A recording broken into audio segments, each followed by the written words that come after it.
dahil sa nakatanggap na naman kami ng honoraria mga kuyang, tulong-tulong ulit kami tatlong mga kagawad. Kami sila Kagawad Pedroso, eto si Kagawad Kasinsid at si Kagawad Capistrano.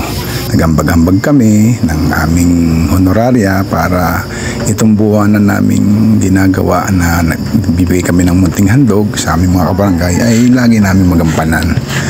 Kaya nang matapos namin bumili ng aming mga gagamitin para sa aming munting handog ay nag-prepare na kami.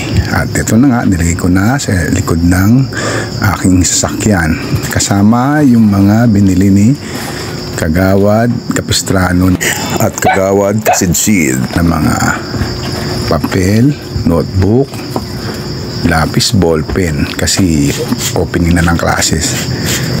Pagkatas namin i-load to sa aking sasakyan ay ipamimigay na namin ito sa aming mga kabarangay.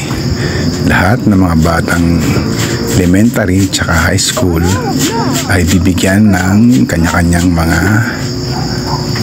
notebook.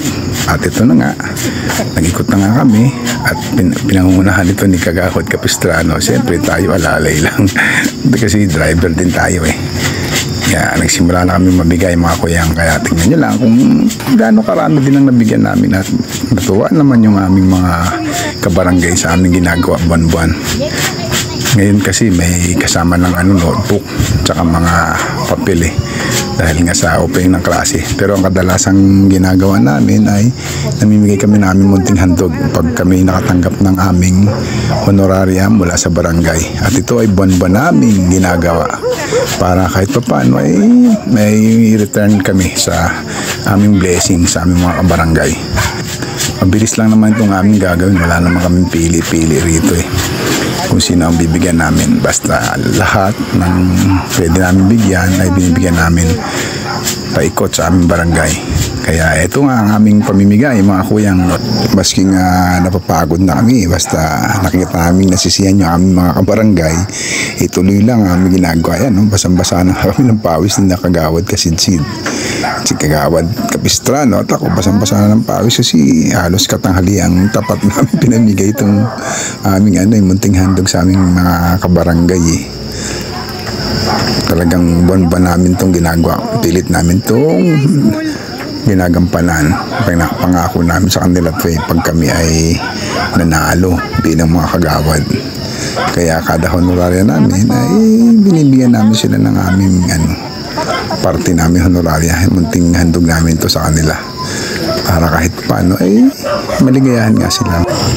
Pag naliligayahan sila, siyempre naliligayahan din kami.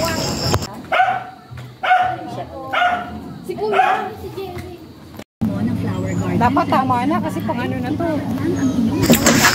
Katulong din namin dito yung aking misis. Very supportive tong misis ko eh sa aming proyekto eh.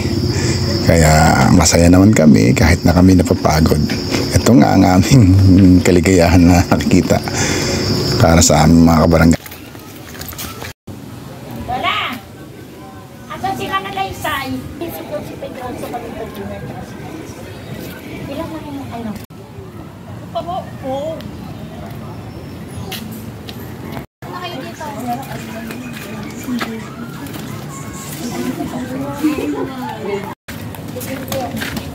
Kaya nakipagbalik po maglalakad. Ayun no, vlogger. Atong si vlogger. Sinasamantala. Tumatawag niya kita nila. Ayun pa po. Oo, kanya yan. Sige pa po.